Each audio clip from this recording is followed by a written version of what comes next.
बहुत स्वागत है आपका। आपके साथ मैं हूं ललित प्रजापति। आप देखना शुरू कर चुके हैं सत्ता का महासंग्राम।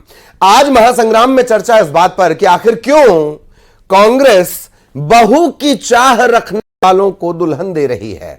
आखिर क्यों तमाम बैठकों और मंथन के बाद किए गए उम्मीदवारों पर, तय किए गए उम्मीदवारों पर कांग्रेस में टेंशन है। कोई यह कह रहा है कि उसके बिना मांगे उसे टिकट दे दिया गया, किसी को टिकट दिए जाने का विरोध हो रहा है।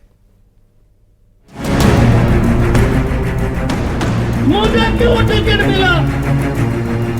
मैं तो टिकट नहीं लूंगा।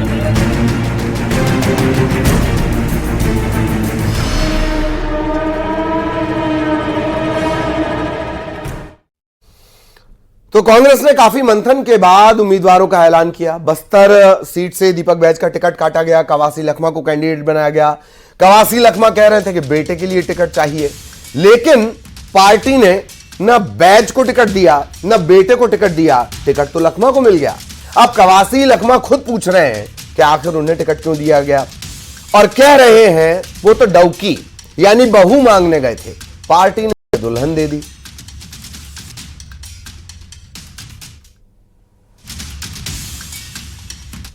मैं बेटा के लिए डौकी मांगने गया, बुआरी तो मेरे को सौंपी। मैं बेटा के लिए डौकी मांगने गया, बुआरी तो मेरे को सौंपी। मैं बेटा के लिए डौकी मांगने गया, बुआरी तो मेरे को सौंपी। मैं बेटा के लिए डौकी मांगने गया, बुआरी तो मेरे को सौंपी। मैं बेटा के लिए डौकी मांगने गया, बुआरी तो मेरे को सौंपी। मैं बेटा के लिए डौकी मांगने गया, बुआरी तो मेरे को सौंपी। मैं बेटा के लिए डौकी मांगने गया, बुआरी तो मेरे को सौंपी। दरअसल कवासी लखमा, जिन्हें दादी के नाम से जाना जाता है, उनके कहने का अंदाज यही है। आप उसमें भावार्थ और अर्थ ढूंढते रह जाएंगे और समझ नहीं पाएंगे। कवासी लखमा भले ही टिकट मिलने से नाराज ना हो, लेकिन उनका बयान यह बता रहा है कि बिना दावेदारी उन्हें उम्मीदवार बनाया गया। तो आखिर दीपक बैज को दरकिनार क्यों किया गया? कवासी लखमा का बस्तर में विरोध भी हो रहा है। कांग्रेस के नेता भ्रष्टाचार के आरोप लगा रहे हैं, टिकट बदलने की मांग की जा रही है। लेकिन क्या स्थितियां सिर्फ इतनी जगहों पर हैं? राजनांदगांव, बिलासपुर, सरगुजा में भी कांग्रेस उम्मीदवारों का विरोध हो रहा है। बिलासपुर में देवेंद्र यादव के खिलाफ कांग्रेस का एक नेता अनशन पर बैठा हुआ है। सरगुजा में शशि सिंह को लेकर इतनी नाराजगी है कि नेता कार्यकर्ता इस्तीफे तक की बात कर रहे हैं। राजनांदगांव में भूपेश बघेल को विरोध का सामना करना पड़ रहा है। पार्टी के एक नेता ने खड़गे को लेटर तक लिख दिया। कांग्रेस में छिड़े इस घमासान पर बीजेपी बम बम और बल्ले बल्ले जैसी स्थिति में है। कांग्रेस में घमासान मचा हुआ है और लोग कांग्रेस को छोड़ करके भाग रहे हैं। आप न्यूज़ में देखते होंगे कि यहाँ सम्मेलन हुआ तो 1000 कार्यकर्ता शामिल हुए। अच्छा, जो शामिल हो रहे हैं उसमें कांग्रेस के बड़े पदाधिकारी भी हैं और पंचायती राज के जनप्रतिनिधि भी शामिल हैं। सब कांग्रेस को छोड़ करके भाग रहे हैं। देखिए, कांग्रेस उठती हुई नाव है और इसलिए दुर्ग से जो विधायक होते हैं उनको भेज देते हैं नांदगांव, जो दुर्ग से चुनाव लड़ते हैं उनको भेज देते हैं महासमुंद, जो भिलाई से चुनाव लड़ते हैं उनको भेज देते हैं बिलासपुर। तो कांग्रेस जो है उनके पास में अब ढूंढने से भी प्रत्याशी नहीं मिल रहा है। ऐसा है, उसको तो दीपक बैज बताएंगे। तो लोकसभा चुनाव के बीच कांग्रेस में कलह मची हुई है। जिन्हें टिकट मिला उनका विरोध हो रहा है, जो बहू मांगने गए उन्हें दुल्हन थमा दी गई, इस तरह की बातें कही जा रही हैं। बेहद खास पैनल हमारे साथ जुड़ा हुआ है, आपसे तारुफ करवा देते हैं और फिर इससे चर्चा की शुरुआत करेंगे। सत्यप्रकाश सिंह साहब कांग्रेस से जुड़े हुए हैं, स्वागत है आपका। उमेश घोरमुड़े साहब बीजेपी से हमारे साथ जुड़े हुए हैं, आपका भी बहुत बहुत स्वागत। और के शर्मा साहब वरिष्ठ पत्रकार हमारे साथ जुड़े हुए हैं, शर्मा साहब का भी बहुत बहुत स्वागत। सबसे पहले सवाल, चूंकि मसला कांग्रेस से जुड़ा हुआ है, सत्यप्रकाश सिंह साहब, कवासी लखमा, हालांकि बयान तो वो इसी तरह से देते हैं। उनका बयान है कि वो तो कुछ मांग ही नहीं रहे थे, फिर भी उन्हें मिल गया। वो बेटे के लिए बहू मांगने गए थे, दुल्हन उन्हें मिल गई। शॉर्ट रिएक्शन, फिर सवाल जी प्लीज। देखिए ललित जी, वो बयान मैंने भी ध्यान से सुना है। उसमें कोई ऐसी बड़ी बात नहीं है जैसे मीडिया में दिखाई जा रही है, जैसे बीजेपी बातें कर रही है। बीजेपी तो सिर्फ एक राजनीतिक तौर पे अपना फ़ायदा उठाने के लिए बोल दिया, जनता में एक भ्रम के मैसेज भेजने के लिए ऐसी राजनीतिक तौर पे बयानबाजी कर रही है, मगर उसमें ऐसा कुछ है नहीं। देखिए, कवासी लखमा जी बस्तर क्षेत्र के बहुत बड़े नेता, आदिवासी नेता है, वो प्रदेश के बहुत बड़े नेता, पूर्व मंत्री रह चुके हैं।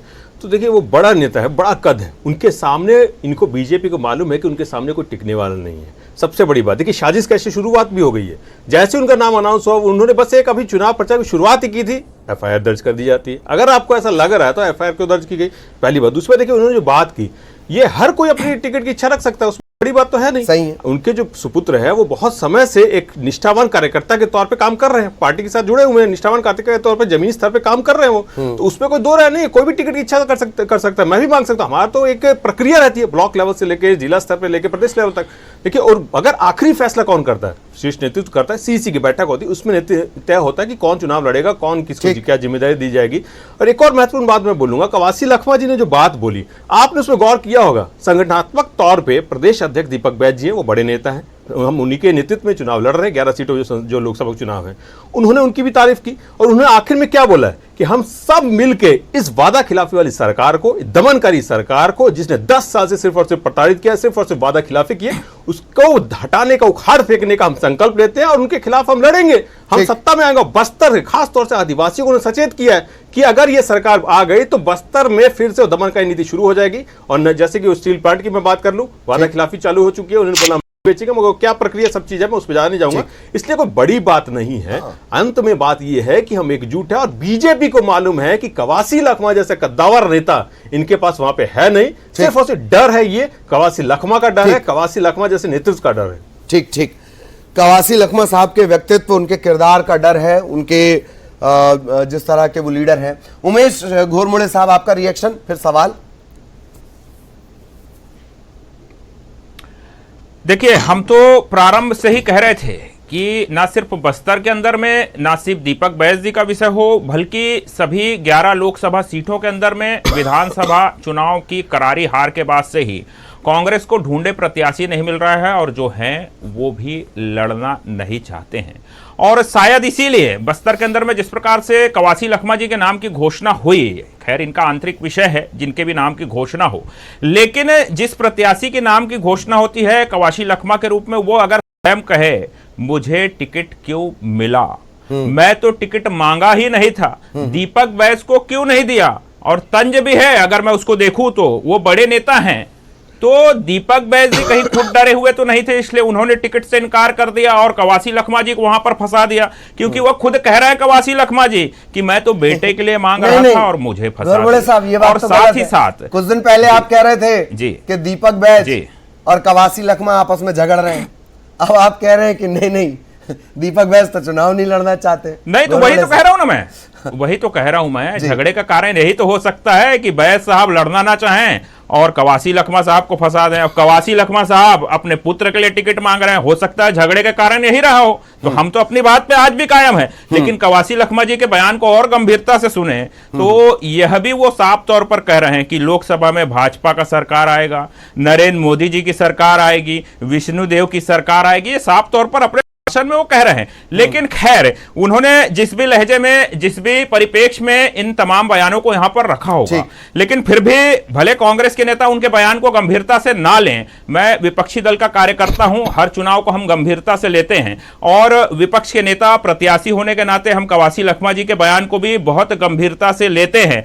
और उन्होंने जो एक वक्तव्य यहां पर कहा है, जो तमाम जातियों का जिक्र करते हुए, आरक्षण का बात करते हुए, उन्होंने सीधे तौर पर ध्रुवीकरण करने का और सीधे तौर पर जातिवाद का जहर घोलने का वहां पर प्रयास किया है, तो उनको यह भी समझ लेना चाहिए और शायद उनको पहले ही इस बात का एहसास है, इसलिए वो इस प्रकार का बयान वहां पर दे रहे हैं। क्योंकि 5 वर्षों तक जब कांग्रेस की सरकार इस प्रदेश के अंदर में रही, इसी बस्तर जैसे सुदूर क्षेत्रों के अंदर में वहां के नौजवानों का स्थानीय आरक्षण छीनने का काम कांग्रेस की सरकार ने किया था। इसका जवाब उनको अपने लोकसभा क्षेत्र के अंदर में जाके नौजवानों को, युवाओं को देना होगा। और इसी बात का डर और भय शायद उनको सता रहा, इसलिए वो पहले ही इस प्रकार की बयानबाजी करके अपने आप को राजनीतिक रूप से सुरक्षित करने का असफल प्रयास यहां पर करते हुए देखे जा रहे हैं। सत्यप्रकाश जी मुस्कुरा रहे हैं, इस सत्य को जानने उनके पास चलेंगे, पर के शर्मा साहब हमारे साथ लगातार बने हुए हैं। के शर्मा साहब, मैं एक चीज, इस तरह से ये बयान निकल कर आना, एक तो इस बयान को लेकर रिएक्शन, एक बात और भी है, ये बड़ा दिलचस्प, अब ये संयोग है या प्रयोग है कि जैसे ही जैसे नामों का ऐलान होता है उसी रफ्तार में, उसी अनुपात में अलग अलग जगहों पर एफआईआर भी होती है। जी प्लीज शर्मा सर। देखिए ललित जी, जो कवासी लखमा का बयान है उसको लेंगे तो उनके एक शैली है लगातार आप देखेंगे, चाहे वो मैं गंगा जल वाला नहीं हूं, मैं महुआ वाला हूं, ये भी बोलते हैं। पानी नहीं गिरा करके पूछेंगे तो उनका जवाब आता है कि मैं क्या करूं, भगवान को फोन लगाऊं क्या। इस प्रकार से उनकी बात आती है विधानसभा में, तरह तरह की इस प्रकार से उनकी बात को लेकर हंसी के फुहारे छूटते हैं, और ये उनकी लोकप्रियता का आधार भी कहा सकता है। आप जानते हैं कि वो स्कूल भी नहीं गए हैं, लेकिन बिना पढ़े ऐसे भाषण देते हैं कि लोगों का ध्यान स्वाभाविक रूप से उनकी ओर आकर्षित होता है। और बस्तर एक पिछड़ा क्षेत्र है, आदिवासी लोग इसी तरह की भाषा को समझते कहा जा सकता है, जिसके चलते वे लगातार उनकी लोकप्रियता तो है और लगातार विधायक चुनते आ रहे हैं। अभी भी बहुत कम मार्जिन से कहा जाए 2000 के लगभग मतों से कोंटा से जीत से दर्ज करके आए हैं। और जो शब्द को लेकर आता है, ये पहले भी एक बार आम सभा में इस शब्द को लेकर आए थे। डौकी शब्द जो है छत्तीसगढ़ी में पत्नी के लिए उपयोग होता है, तो मैं बेटे के लिए पत्नी ढूंढने गया था और मुझे दुल्हन थमा दी गई, इस प्रकार की बात वो कहे टिकट को लेकर के। तो जहां तक प्रत्याशी को लेकर की बात है, तो कवासी लखमा के एक वयोवृद्ध नेता कहा जा सकता है कि जिनको अभी तबीयत भी खराब हुई थी, विधानसभा में अस्पताल भी ले जाया गया था। और उसके साथ ही साथ यदि कहेंगे तो एक 70 साल का, और उसको अपने बेटे के लिए टिकट मांग रहे थे। तो कहीं ना कहीं आप ये भी जोड़ सकते हैं कि परिवारवाद से कांग्रेस कहीं बचने की कोशिश तो नहीं कर रही है, जिस तरह से लगातार घेरने की कोशिश भाजपा कर रही है, ये भी एक कारण हो सकता है। और दीपक बैज निश्चित रूप से प्रदेशाध्यक्ष हैं, 11 सीटों पर उनको ध्यान देना है, क्योंकि अब तमाम वरिष्ठ नेता, चाहे भूपेश बघेल की बात करें, ताम्रध्वज की बात करें या चरणदास महंत की बात करें, अपने अपने सीटों में फंसे हुए हैं। अब टीएस सिंहदेव को लेकर अभी तक कोई आया नहीं है कि छत्तीसगढ़ की राजनीति में घोषणा पत्र के प्रमुख तो हैं ये राष्ट्रीय स्तर पे, लेकिन छत्तीसगढ़ में उनकी क्या भूमिका होगी, क्या 11 सीटों की जिम्मेदारी चुनाव प्रचार के लिए दी जाएगी। जी, ये बात आपने सही याद दिलाई सक्रियता को लेकर। सत्यप्रकाश जी, आपका कोई कमेंट हो वो, और उसके साथ एड ऑन मेरा ये सवाल कि बड़ी कम है सक्रियता टीएस बाबा की, ये टीएस सिंहदेव की, या तो सक्रियता हो शायद नजर ना आ रही हो पब्लिक डोमेन में। जी सत्यप्रकाश जी। देखिए ललित जी, सबसे पहले तो मैं बोलूंगा कि बीजेपी के लोगों को मालूम है अंदरूनी तौर पे इनके यहाँ क्या चल रही है। देखिए ललित जी, आपको याद होगा इनके कार्यालय पे पत्थरबाजी हुई थी विधानसभा टिकट के बंटवारे के दौरान। ये हालात यहाँ रहते हैं। ऐसा कौन सा गुटबाजी या वहां पे कौन सा ऐसा पांडे जी की गुटबाजी है कि सरोज पांडे को अपने दुर्ग छोड़ के कोरबा जाना पड़ता है? ऐसी क्या बात हुई है कि दिल्ली का जिसको सीएम का चेहरा बनाया जाता है, हर्षवर्धन, डॉक्टर हर्षवर्धन, सीनियर नेता, पूर्व स्वास्थ्य मंत्री, दिल्ली का चेहरा जिसको सामने लेके आते हैं, वो संन्यास ले लेते हैं। गुजरात में दो ऐसे प्रत्याशी इनके, गुजरात जहां पे अपने संगठनात्मक तौर पर अपनी पीठ थपथपाते हैं, वहां पे दो प्रत्याशी ऐसे टिकट मिलने के बाद लौटा देते हैं। तो ऐसी कौन सी बात है? भोजपुरी स्टार को लेके आते हैं, वो बाद में मना कर देते हैं। गौतम गंभीर जैसे सरीके के एक खिलाड़ी बोल दीजिए, व्यक्तित्व बोल दीजिए, वो संन्यास ले लेता है। सनी देओल जैसे संन्यास लेते। तो ऐसी कौन सी बातें इनके हैं जो लोग संन्यास ले रहे हैं और ये बात कर रहे हैं? भाई साहब, आपके इतने फेरिस्त है ना कि आपने लोगों के साथ क्या किया जिसकी वजह से वो टिकट लिया तो लौटा दे रहे हैं, आपको भी मालूम है। और यहां की मैं बात करूं, सरोज पांडे जी क्यों चले गए वहां पे, तमाम गुटबाजी यहां जनता देख रही कि क्या हो रहा है बीजेपी के अंदर। सबसे महत्वपूर्ण बात, लोकतांत्रिक पर्व है ये, जनता जो वादा खिलाफी के खिलाफ बहुत सख्ती तौर पे खड़ी है और के नाते हम उनके साथ खड़े, जनता का समर्थन हमारे साथ है। ये सिर्फ गुटबाजी की बात करना, अनलग बातें करना, बीजेपी को मालूम है जनता की जो फेरिस्त है ना सवालों की बहुत लंबी है, सिर्फ सवाल लेके खड़े हैं। जो इन्होंने पिछले 10 साल में सवाल किए थे कि हम महंगाई कम कर देंगे, हम अच्छे दिन लेके आएंगे, पेट्रोल 30 रुपए मिलेगा, सिलेंडर 1200 में नहीं 400 में मिलेगा, 200 मिलेगा, और सबसे महत्वपूर्ण बात, ना खाऊंगा ना खाने दूंगा वाली सरकार अब बोलती है कि इलेक्ट्रॉल बॉन्ड से खाऊंगा और खिलाऊंगा। ये जनता के सवाल है, ये भागना चाहते हैं। किसानों की आय की बात कर लिए तो ये चीजें से भटकाने की साजिश है। एक बात आप जिस तरह से कह रहे हैं, ठीक है, गुटबाजी है, बीजेपी में गुटबाजी है, निकल कर बाहर आती है, नहीं आ पाती है, मैनेज हो जाती है। सवाल यह है कि आखिर ये क्या स्थितियां हैं कि हर जगह विरोध के स्वर आ रहे हैं। आप कहते हैं ये हमारी पार्टी की डेमोक्रेसी है, लेकिन हर जगह ये जो डेमोक्रेसी है ये पब्लिक डोमेन में, पब्लिक के बीच कांग्रेस की इमेज को तो नुकसान पहुंचाती है। हर जगह, राजनांदगांव आप देख लीजिए, कांकेर आप देख लीजिए, बिलासपुर आप देख लीजिए, और जो तमाम जगह है वहां पर आप देख लीजिए, विरोध हो रहा है। देखिए ललित जी, देखिए लोकतांत्रिक हमारी पार्टी है, बहुत पुरानी पार्टी, लोकतांत्रिक पार्टी है, हर किसी को अपनी बात रखने का एक खुला मंच मिलता है। मगर हाँ, ये अलग बात है, कार्यकर्ताओं को समझना चाहिए कहाँ बात रखनी है, कहाँ नहीं रखनी है। मगर किसी को यहाँ पे रोका नहीं जाता। यहाँ वो हम दो, हमारे दो और हम दो ही चलेंगे, वैसी रणनीति नहीं चलती। यहाँ पे शीर्ष नेतृत्व के सामने आप बात रखेंगे। भूपेश बघेल जी, आपको याद होगा विधानसभा चुनाव में जब टिकट बंटवारा हो रहा था, चाहे अभी भी चाहे सचिन पायलट जी, आप बंद कमरे में लोगों को बुलाते हैं, वहां जो क्षेत्रीय नेता होते हैं उनको बुलाया जाता है, उनसे बात विमर्श किया जाता है, तब जो भी जिसको टिकट देना है, जो वहां के नेता, उसके बारे में बात विचार किया जाता है। यहाँ पे वो नहीं चलता ना कि वहां पे बैठक हो गई है, मोदी जी और अमित शाह जी बैठक कर लिए, यहाँ के नेताओं को मालूम नहीं चलता है, टिकट रात को अनाउंस हो जाते, यहाँ के नेता को नहीं मालूम चलता है कि वहां पे कौन सी बात चल रही, कौन सी नहीं बात चल रही। तो ये फर्क है, ये हमारी पार्टी इनकी पार्टी फर्क है। यहाँ पे मोनोपोली नहीं चलती, या आपने बात अच्छी कही, लोकतांत्रिक एक प्रक्रिया के तहत या बात आपने एक बात कही कि कार्यकर्ता को पता नहीं है कि कब कहां कितना क्या कुछ कहना चाहिए। सवाल यह है कि क्या अभी भी मैंने बोला ये पता होना चाहिए, जवाब ले, मैं बोला ये बात पता होना चाहिए, मैंने ये नहीं बोला पता नहीं, मैंने बात रखनी कहां है, ये बात पता होनी चाहिए। और इसलिए देखिए डिसिप्लिनरी कमेटी उस पर एक्शन भी लेती है, तो वो तो एक लोकतांत्रिक प्रक्रिया है कि आप बात रख सकते हैं, मगर कहां रखनी है कहां नहीं रखनी है वो एक हर कार्यकर्ता को समझना चाहिए। जैसे मैं भी अपनी बात रखता हूं, ऐसा नहीं है कि मैं भी अपनी बात अपने बड़े नेताओं के सामने रखता हूं, ऐसा थोड़ी ना। मगर यहाँ पे मोनोपोली नहीं है ना कि मोदी जी के डर से हम नहीं बोलेंगे, अगर ईडी हमारे यहाँ ना भेज दे, अमित शाह के सामने नहीं भेजेंगे, उमेश घोरपड़ी की अगर दिक्कत भी होगी तो ये नहीं बोलेंगे क्योंकि इनके यहाँ ना ईडी आ जाएगा, कुछ बोल देंगे। तो यहाँ पे ये चीज चल रही है। चलिए जवाब ले लेते हैं। उमेश जी बहुत मुस्कुरा भी रहे हैं। उमेश जी प्लीज। देखिए बार बार बंद कमरे का जिक्र कांग्रेस के प्रवक्ता यहाँ पर कर रहे हैं। अब ना जाने इनके यहाँ बंद कमरे में क्या क्या हो जाता है, और इसीलिए इनके एक कार्यकर्ता को खुले मंच से पूर्व मुख्यमंत्री भूपेश बघेल को चुनौती देते हुए कहना पड़ता है कि बंद कमरे में निर्णय हो जाते हैं। और शायद इसलिए कांग्रेस के प्रवक्ता बार बार बता रहे हैं कि हमारे यहाँ तो लोकतंत्र है, और इतना बढ़िया लोकतंत्र है कि बंद कमरे में 4 लोग मिलकर के निर्णय ले लेते हैं। और इसीलिए नगर पंचायत का सदस्य जैसा कार्यकर्ता खुले मन से पूर्व मुख्यमंत्री को चुनौती देता है, कहता है कि जब तक आप मुख्यमंत्री थे तब तक हम जैसे कार्यकर्ता आपके आसपास भी नहीं भटक पाते थे, कार्यकर्ताओं को मुख्यमंत्री निवास के बाहर बैठा के रखा जाता था। तो ये बहुत बेहतर लोकतंत्र जिसकी तारीफ अभी कांग्रेस के प्रवक्ता यहां पर कर रहे थे। और तो और ये कैसा लोकतंत्र है जहां पर कांग्रेस के सबसे बड़े नेता पूर्व मुख्यमंत्री भूपेश बघेल जी के खिलाफ सीधा राष्ट्रीय नेतृत्व को पत्र लिखा जाता है कि इनकी टिकट बदल दीजिए साहब, इनके कारण पूरे 11 के 11 लोकसभा के अंदर में बदनामी हो रही है। केवल राजनांदगांव का विषय नहीं है, इनके चलते हुए पूरी 11 की 11 लोकसभा के अंदर में कांग्रेस पिट जाएगी। और ये लोकतंत्र की यहां पर बात करते हैं। आपने टीएस सिंहदेव के संबंध में सवाल किया, केवल सत्य प्रकाश जी का विषय नहीं है, कांग्रेस का कोई भी नेता, कोई भी प्रवक्ता आदरणीय टीएस सिंहदेव साहब के विषय में बोलने से बचता है। अब ये बंद कमरे में इनको क्या सिखा पढ़ा करके भेजा गया है कि ये वही टीएस सिंहदेव साहब है जिन्होंने गरीबों के प्रधानमंत्री आवास योजना के लिए आवाज उठाते हुए अपना एक विभाग, अपना एक मंत्रालय छोड़ दिया था। शायद इसी की पीड़ा कांग्रेस को है, इसलिए टीएस सिंहदेव साहब के विषय में नहीं बोलते। और टीएस सिंहदेव साहब क्यों आज चुनावी मैदान के अंदर में नहीं है, जबकि वो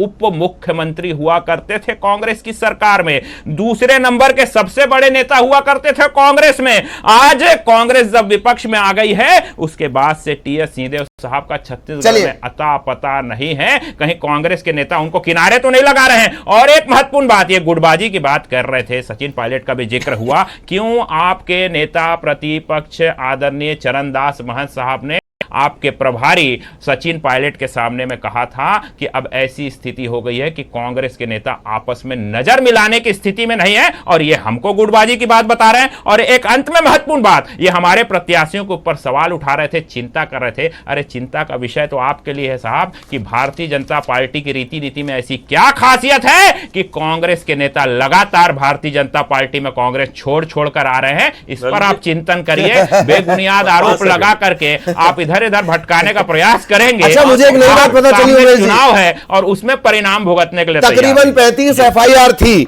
चिंतामणि महाराज को क्लीन चिट मिल गई है।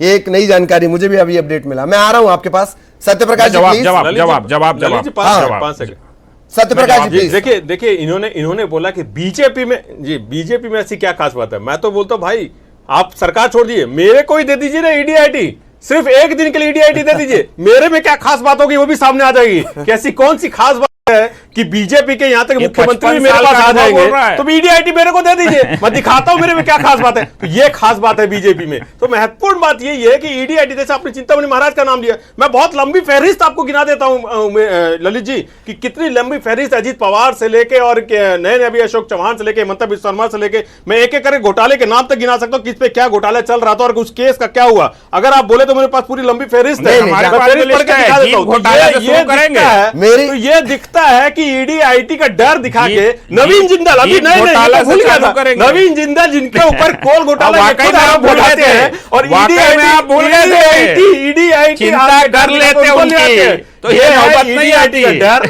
ये है कि बीजेपी में क्या खास बात है। तो इसलिए बोल रहा हूं कि आप पार्टी को छोड़ दीजिए, सिर्फ मेरे को व्यक्तिगत तौर पे मेरे को दे दीजिए आईडी, मैं दिखा देता हूं मेरे में क्या खास बात है। ईडीआईटी का डर लंबे अरसे तक वो भी देखा गया। अब अभी भी मुझे लगता है कि CBI पर जो कर रहे हैं। का अनुभव बता रहे हैं। ईडीआईटी 55 वर्षों का अनुभव बता रहे हैं। सीबीआई का खौफ अब जनता पूर्व को नहीं मुख्यमंत्री, देखिए, जनता को वर्तमान मालूम है कि प्रधानमंत्री ईडीआईटी का रेट नरेंद्र बढ़ा है, मोदी जी को तो कहीं ना पूछताछ के कहीं लिए राजनीतिक बैठाया तौर था। पर चलिए चलिए रेट पड़ी के है। शर्मा साहब बहुत देर से वेट कर रहे हैं। नहीं, अरे ऊर्जा बचा के रखिए। ये अपना पुराना अनुभव बता रहे हैं। उमेश जी, सत्यप्रकाश जी, ऊर्जा बचाए रखिए, अभी बहुत सारी बाकी है कैंपेनिंग। के शर्मा साहब, एक आपका रिएक्शन, जो तमाम चीजें आप सुन रहे थे, एक बात। दूसरी बात के भले ही बीजेपी इसे वॉकओवर की तरह एक मानसिक दबाव, अब की बार 400 पार, इस तरह की तमाम बातें करती हों, लेकिन वोटिंग परसेंटेज अगर देखा जाए तो कांग्रेस एक बड़ी चुनौती लगातार बनी हुई है, न सिर्फ यहां बल्कि छत्तीसगढ़, बल्कि मध्य प्रदेश में भी। Sharma sir please. निश्चित रूप से आप सही चीज पकड़े हैं कि छत्तीसगढ़ में कांग्रेस मजबूत स्थिति में है। 40% पिछले लोकसभा में और अभी विधानसभा में भी 43% वोटिंग उनको मिला है। इनको सीट में से कन्वर्ट करते हैं, ये है। दूसरी चीज है, दिग्गज चेहरों को मैदान में उतारा है। जो दिग्गज चेहरे, चाहे कवासी लखमा की बात करें, भूपेश की बात करें, ताम्रध्वज की बात करें, या चरणदास महंत की पत्नी ज्योतिष्णा महंत की बात करें, क्या ये इतने दिग्गज नेता अपनी सीट बचाने में सफल होंगे? खुद एक सीट कांग्रेस को देने में सफल होते हैं क्या? ये कांग्रेस के इन दिग्गज नेताओं के लिए बड़ी चुनौती है। एक सीट का महत्व है कांग्रेस के लिए, जो स्थिति अभी कांग्रेस की है। अभी दूसरी चीज जो आप बोल रहे हैं 400 पार की जो बात है, जिसमें मुद्दों पे आधार पर राजनीति छत्तीसगढ़ में देखी गई है। दूसरे की थाली में झांकने के बजाय आप किन मुद्दों को लेकर जा रहे हैं? आदिवासी क्षेत्रों में विकास आपने क्या किया है? कांग्रेस का भी शासन आपने 5 साल विधानसभा स्तर पर देखे। राष्ट्रीय स्तर पर बहुत सारे विषय हैं, महंगाई, बेरोजगारी, भ्रष्टाचार के साथ 370 की बात, सीएए की बात, तमाम प्रकार के जो मुद्दे हैं, जनता सब इश्यू को समझती है और मुद्दों के आधार पर जो अपनी बात करेगा, अपनी लकीर को करने की जो कोशिश करेगा, मुझे लगता है कि जनता उसके साथ खड़ी होगी। और जहां तक अभी जो अन्य जगह पे कांग्रेस निश्चित रूप से संकट की स्थिति में कार्यकर्ता मुखर हो रहे हैं, इसको आंतरिक लोकतंत्र कहा गया। लेकिन जब विरोध होता है, राजनांदगांव में कार्यकर्ता सम्मेलन में ये बात कही गई थी, लेकिन जैसे विरोध होता है बिलासपुर में आप देख रहे हैं, तो ये जो विरोध है, इसको किस ढंग से सचिन पायलट और जो दीपक बैस है, इसको कैसे संभालते हैं? मैं आपको रोकना चाह रहा हूं, वक्त की बहुत कमी है। मैं वक्त कम आपके पास आ पाया, बहुत बहुत शुक्रिया आप सभी का। लेकिन बहुत अच्छी बात शर्मा सर ने मुझे याद दिलाई है, लकीर को छोटा और बड़ा करना। अगर अटल बिहारी वाजपेयी होते तो वो आज एक बार जरूर गुनगुनाते कि चौराहे पर लुट्टा चीर, प्यादे से पिट गया वजीर। ये किसी और रेफरेंस में उन्होंने तब लिखी होगी, लेकिन लकीर जब छोटी और बड़ी करने की चर्चा आएगी तो इस लाइन का जरूर इस्तेमाल होगा। दर्शकों का भी बहुत बहुत